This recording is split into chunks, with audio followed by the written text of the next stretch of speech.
Let's get lifted.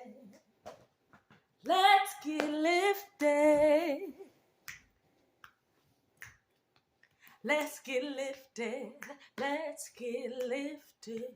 Let's get lifted on these ABCs. 1, 2, 3s. Take a look inside. Everything you need is right in front of you, or right inside of you on these ABCs. Let's get lifted with me on these A, B, C, D, F, G, H, I, J, K, L, M, N, O, P, Q, R, S, T, U, V, W, X, Y, Z. All right, so here goes some icons with you. If I share them with you, will you share them with your friends? All right, thank you. So today we're going to start with Countie Cullen, born May 30. These are Library of Congress knowledge cards. Born May 30th, 1903, passed January 9th, 1946. So how old was he when he passed? He was a writer and poet. Countie Cullen was one of the strongest voices associated with the Harlem Renaissance, the flowering of Black art and literature in New York City in the 1920s. Not much is known about his early childhood except that he was born Countie Porter and adopted by Reverend and Mrs. Frederick Cullen, who provided him with a fine education. He excelled in his studies, receiving honors in Latin, mathematics, English, history, and French. In 1925, he graduated Phi Beta Kappa from New York University and published his first book of poems, Color. After receiving his master's degree from Harvard University, Cullen became an editor and critic and later wrote plays and novels, but it was his poetry that singled him out as a voice to be listened to. Though he wrote on universal themes such as love, religion, and death, Cullen believed in the richness and importance of his African American heritage and deftly applied traditional forms of verse using melodic meter and rhyme to African American themes. That's Countie Cullen. Now, Ella Baker, born December 13th, 1903, died December 13th, 1986. So she was born on December 13th and she died on December 13th. How old was she when she died? Ella Baker. In 1960, Ella Baker called for a student conference to organize the spontaneous sit-ins spreading throughout the South. Those who gathered formed the Student Nonviolent Coordinating Committee, SNCC. Baker was both the organization's mentor and its fervent supporter.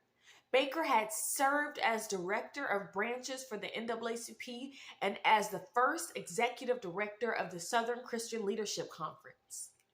As an advisor to SNCC, she helped to organize voter registration projects and was pivotal in forming the Mississippi Freedom Democratic Party in 1964.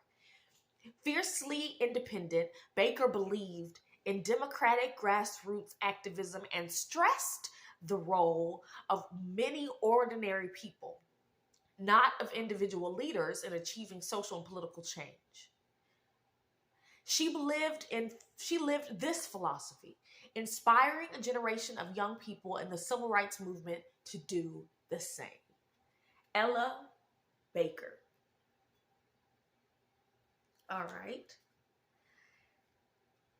Next icon for you is Thurgood Marshall.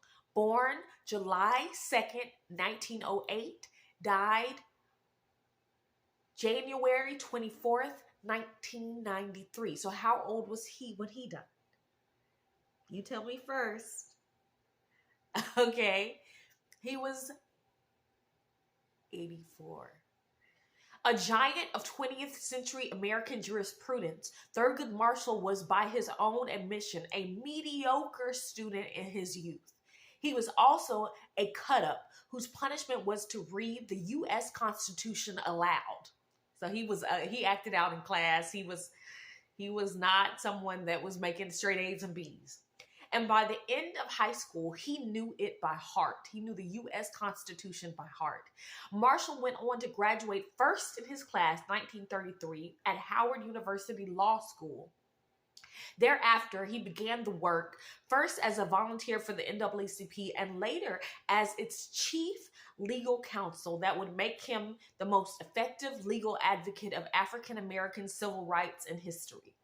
Though best remembered for his leadership in landmark cases of equal access such as Braun v. Board of Education, 1954, Marshall was involved in many lesser-known but important civil rights cases, traveling the country and ignoring physical danger. First appointed to the bench in 1961, he went on to serve as U.S. Solicitor General before being nominated to the U.S. Supreme Court by President Lyndon Johnson in 1965. For the next 26 years, Justice Marshall served as a powerful champion of the rights of all Americans, especially those whose rights had long been denied. Again, these are Library of Congress knowledge cards. Thurgood Marshall. All right, just two more. Althea Gibson, born August 25th, 1927, passed September 28th, 2003. A tough, talented kid with a tennis racket, Althea Gibson came of age in New York City during World War II. She would eventually rise to the top of her sport, and she would become the player who broke the racial barrier in championship tennis. She handled that difficult role with both equanimity and the same ripping serves she used to dispatch opponents. A native of South Carolina, Gibson was a star in the Negro Youth Leagues in New York by 1943. 5 years later, she won the women's title for the first of 5 times. In 1950, she became the first African American to play in the U.S. Open, and in 1951 at Wimbledon. Thereafter, she honed her skills while working as an athletic instructor and playing team tennis. In 1956, her game came together, and for the next 3 years, she burned up the tournament circuit, sweeping most of the majors in both 1957 and 1958. Gibson was elected to the National Lawn Tennis Hall of Fame in 1971. She was a member of Alpha Kappa Alpha sorority. She had no children, but she was also a talented vocalist and sax player. Althea Gibson, Library of Congress knowledge cards. All right. And last but certainly not least, one of my favorite icons, Carol Moseley Braun, born August 16th, 2023, and she is still alive. In the 20th century,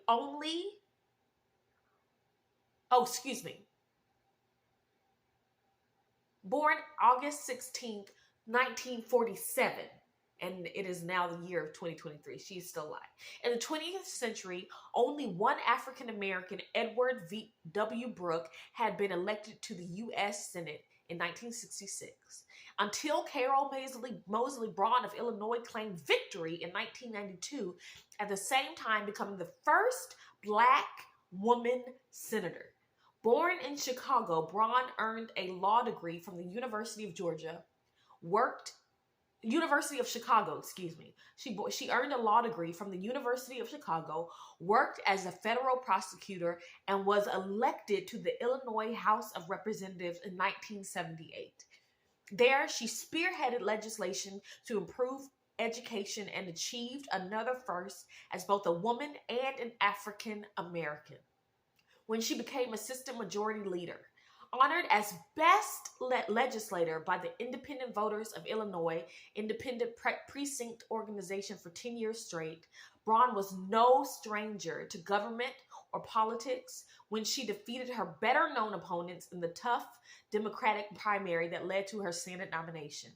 Even the conservative Chicago Tribune observed that she earned her victory through determination, an honest message, and a confidence in her ability to win.